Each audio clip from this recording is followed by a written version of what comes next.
Buenas noches, jóvenes.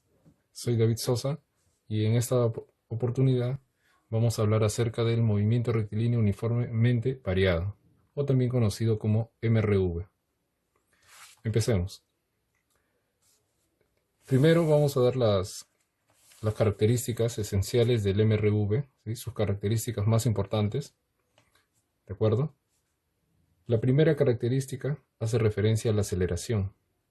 En este caso, la aceleración del MRV es constante, pero diferente de cero, a diferencia del MRU, en el que la aceleración también era constante, pero igual a cero. ¿Está bien? La segunda característica es para la velocidad.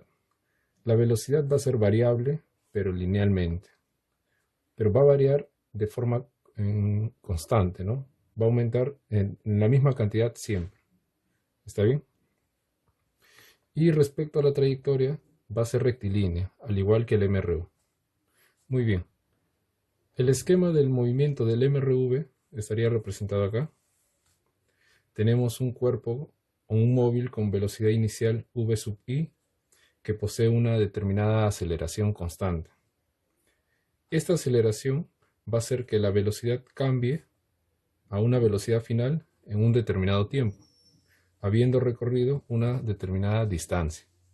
¿Está bien? Lo que sigue son las ecuaciones del movimiento. Primero vamos a dar las ecuaciones vectoriales y luego las ecuaciones escalares. Las ecuaciones vectoriales son muy similares a las ecuaciones escalares, pero hay que considerar la dirección. ¿Está bien? Si ustedes recordarán, o algunos habrán visto, la posición es igual a la posición inicial más la velocidad inicial por el tiempo. Además, se suma la aceleración dividida entre 2 por el tiempo al cuadrado. Asimismo, tenemos la ecuación para la velocidad y dos ecuaciones adicionales que se obtienen de las dos primeras. Seguido, tenemos a las ecuaciones escalares que las vamos a completar. Son muy parecidas a las anteriores y las que vamos a dar en este caso son ecuaciones en una sola dimensión, en el eje X. Bueno, la posición que depende del tiempo, que sería como la posición final, es igual a la posición inicial más la velocidad inicial por el tiempo más la aceleración entre 2 por el tiempo al cuadrado. Es muy similar a la primera ecuación vectorial, solo que esto está en el eje X, en el eje horizontal. Luego tenemos la ecuación para la velocidad final o la velocidad que depende del tiempo. Esto va a ser igual a la velocidad inicial más aceleración por tiempo. Muy bien. De las dos primeras ecuaciones se puede demostrar lo siguiente, que la velocidad final al cuadrado es igual a la velocidad inicial al cuadrado más menos 2 veces la aceleración por la distancia, donde esta distancia vendría a ser la diferencia entre la posición y la posición inicial. Algo que me faltó adicionar en las dos primeras ecuaciones es el signo menos en esta parte. Luego tenemos una ecuación adicional para la distancia. Eso es igual a la velocidad, que sería la velocidad final, más la velocidad inicial, sobre 2 por el tiempo. ¿Sí? Recuerden que esta distancia es la diferencia de las dos posiciones. ¿Está bien? Y adicionalmente tenemos una fórmula, una ecuación, para poder calcular la distancia recorrida en el enésimo segundo. Esa distancia recorrida en el enésimo segundo va a ser igual a la velocidad inicial más menos la aceleración sobre 2 por 2n menos 1, donde n es el segundo que nos piden analizar. ¿Está bien? Puede ser el primer segundo, el segundo segundo y así sucesivamente. Hay que resaltar que en las ecuaciones se va a utilizar el signo más cuando el movimiento sea acelerado. ¿Qué significa eso? Que la aceleración y la velocidad van a tener el mismo sentido, ¿sí? El móvil va a ir aumentando su velocidad. Pero vamos a usar el signo negativo cuando el movimiento sea desacelerado. ¿Qué significa eso? Que la velocidad y la aceleración van a tener sentidos opuestos. El móvil se va a ir frenando o deteniendo. Muy bien. Ahora vamos a representar gráficamente las ecuaciones del movimiento, ¿sí? Empecemos por la posición, que se encuentra en metros, y el tiempo en segundo, en este gráfico. Acá va a estar el origen de coordenadas. Y lo que vamos a graficar es esta ecuación, ¿ya? Esa ecuación la vamos a graficar. Como ustedes observan, es la ecuación de una parábola. La posición depende cuadráticamente del tiempo. Por lo tanto, la gráfica va a ser una parábola. En algunos casos, la parábola se va a poder ver en su totalidad y en otros solo se verá alguna rama, ¿sí? Para un tiempo cero, la posición será igual a la posición inicial. ¿Está bien? Y dependiendo de la velocidad inicial y de la aceleración, la parábola va a ser cóncava hacia arriba para una aceleración positiva y va a ser cóncava hacia abajo para una aceleración negativa. ¿Ya, jóvenes? Algo que detallar de esta gráfica es lo siguiente. En un determinado punto, o sea, para un determinado tiempo,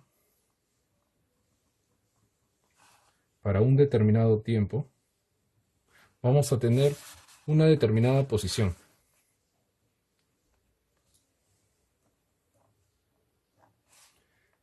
Esta posición va a ser calculada con la fórmula que está acá, ¿ya? Pero lo importante es lo siguiente. En ese punto, para la gráfica, podemos trazar una recta tangente.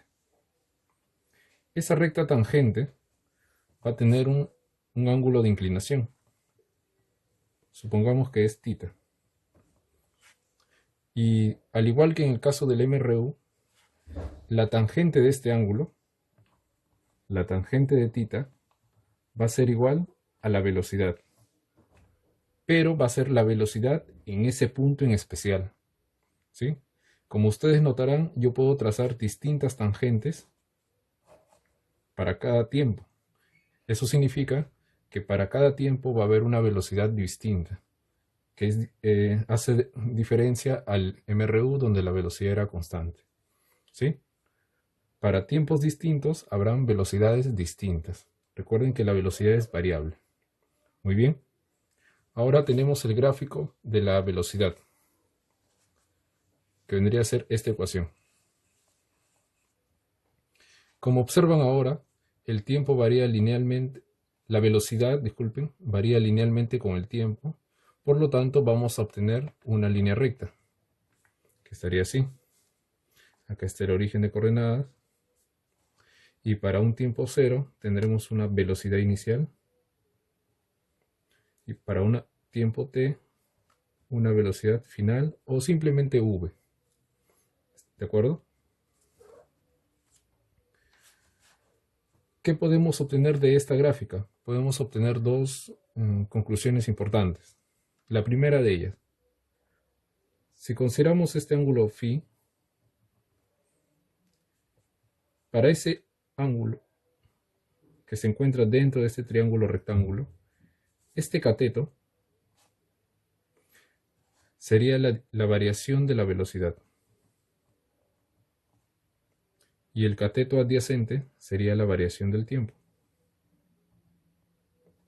Y si yo calculo la tangente de φ,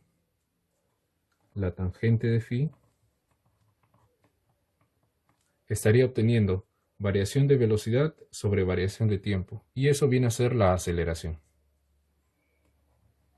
Así que en un gráfico velocidad versus tiempo, la tangente del ángulo de inclinación es igual a la aceleración. Pero también puedo obtener algo importante. El área bajo esta gráfica el área bajo esta gráfica, que vendría a ser esta área que estoy sombreando, esa área va a coincidir con el desplazamiento. ¿Está bien? Esa área va a coincidir con el desplazamiento. Muy bien. Continuando con el gráfico de la aceleración, como ella es constante, ¿sí? Pero distinta de cero, su gráfico sería simplemente una línea horizontal. Acá está el origen de coordenadas 0 y por acá estaría A, donde A es constante, para cualquier instante de tiempo. Lo que podemos obtener de esta gráfica, su detalle, vendría a ser el siguiente. Esta área que sombreo, esta área que estoy sombreando, va a coincidir con la diferencia de velocidades, con la variación de velocidad. ¿Sí? En un gráfico aceleración versus tiempo, el área bajo la gráfica va a ser igual a la diferencia de velocidades. Muy bien. Entonces, hasta este punto ya habríamos terminado la parte teórica del MRV, ¿sí? Haciendo un pequeño recordatorio. Sus características más importantes son que posee aceleración constante distinta de cero, la velocidad varía linealmente con el tiempo, ¿de acuerdo? Y su trayectoria es una línea recta. Este es su esquema simplificado y tenemos las ecuaciones del movimiento, las vectoriales y las ecuaciones escalares, ¿de acuerdo? Donde el signo más se utiliza para movimientos acelerados y el signo negativo para movimientos desacelerados. Luego tenemos las gráficas del movimiento. La posición tiene una gráfica cuadrática, ¿sí? Una parábola. La velocidad tiene una línea recta, en general es diagonal, ¿sí? Inclinada. Y la aceleración es constante, su gráfica es una línea horizontal. Muy bien, ahora pasemos al movimiento vertical de caída libre, que también vamos a ver el día de hoy, o también conocido como MVCL. Sus características, las más resaltantes, vendrían a ser que el movimiento vertical de caída libre es un MRV, ¿sí? Es un MRV, pero es vertical. La aceleración que posee el movimiento vertical de caída libre va a ser igual a la aceleración de la gravedad, considerando que el análisis se hace en una región muy cercana a la superficie terrestre. En ese caso podemos suponer que la aceleración de la gravedad es constante y un valor muy aproximado y con fines de enseñanza, con ese fin se puede considerar que la aceleración de la gravedad es aproximado 10 metros sobre segundo al cuadrado, ¿sí? Pero hay que resaltar que difícilmente en la Tierra habrá algún lugar en el que la aceleración sea exactamente igual a 10. ¿Está bien? Esto se hace con fines de enseñanza, con fines prácticos, para que los problemas puedan salir tal vez de una forma más sencilla, sin trabajar con decimales, ¿de acuerdo? Pero en la realidad no se trabaja con este valor. Habiendo detallado esto, en el movimiento vertical de caída libre no se considera la resistencia del aire, es decir, se la desprecia. ¿Está bien? Ahora veamos un pequeño esquema del caída libre, del movimiento vertical de caída libre, ¿sí? Vamos a considerar que la aceleración de la gravedad es 10 metros sobre segundo al cuadrado. 10 metros sobre segundo al cuadrado. Ahora, vamos a analizar el movimiento de un cuerpo en caída libre, ¿sí? En este caso vamos a considerar un móvil que está siendo lanzado con una velocidad de, a ver, sería 40, si acá es 40, sería 30, luego 20 y luego 10. Y arriba sería 0, pero ustedes dirán por qué. A ver, completemos. Acá va a tener una velocidad de 40 metros sobre segundo, ¿sí? Habiendo pasado un segundo, la velocidad va a ser, o la rapidez, va a ser 30 metros sobre segundo. la rapidez será 30 metros sobre segundo. ¿Y eso por qué? Porque la aceleración es 10 metros sobre segundo al cuadrado. ¿Qué significa eso? Que cada segundo la velocidad va a aumentar en 10 o va a disminuir en 10. ¿Está bien? Pasado otro segundo, la velocidad será 20. Ahora, ¿y por qué está disminuyendo? Porque al subir, los cuerpos disminuyen su velocidad hasta llegar a un punto donde se detienen y luego bajan. Pasa otro segundo, su velocidad será 10 metros sobre segundo. Y un segundo después, su velocidad será 0 en este punto. Eso va a ocurrir cuando llegue a la parte más alta. Luego, de 0 metros sobre segundo, que sería en esta parte, va a pasar un segundo y su velocidad va a empezar a aumentar. Acá tendría 10. Un segundo después tendría 20. Otro segundo, 30 y así sucesivamente. 40 metros sobre segundo. Hay que notar un detalle muy importante, es que al mismo nivel respecto a un punto de referencia, al mismo nivel o a la misma altura, va a tener la misma rapidez, ¿sí? Pero como observan, la velocidad va a cambiar de sentido. En este caso está hacia arriba y en este caso está hacia abajo. Pero la rapidez, el módulo, es el mismo, 10 metros sobre segundo en ambos casos. ¿Está bien? Ese sería un esquema simplificado del movimiento vertical de caída libre. Un cuerpo sube, se frena por la aceleración de la gravedad y luego va a caer por la misma aceleración de la gravedad. ¿De acuerdo? Ahora vamos a ver las ecuaciones del movimiento del caída libre. ¿Sí? Las ecuaciones van a ser muy similares a las del MRV, solo que ahora vamos a trabajar en el eje vertical, ¿ya?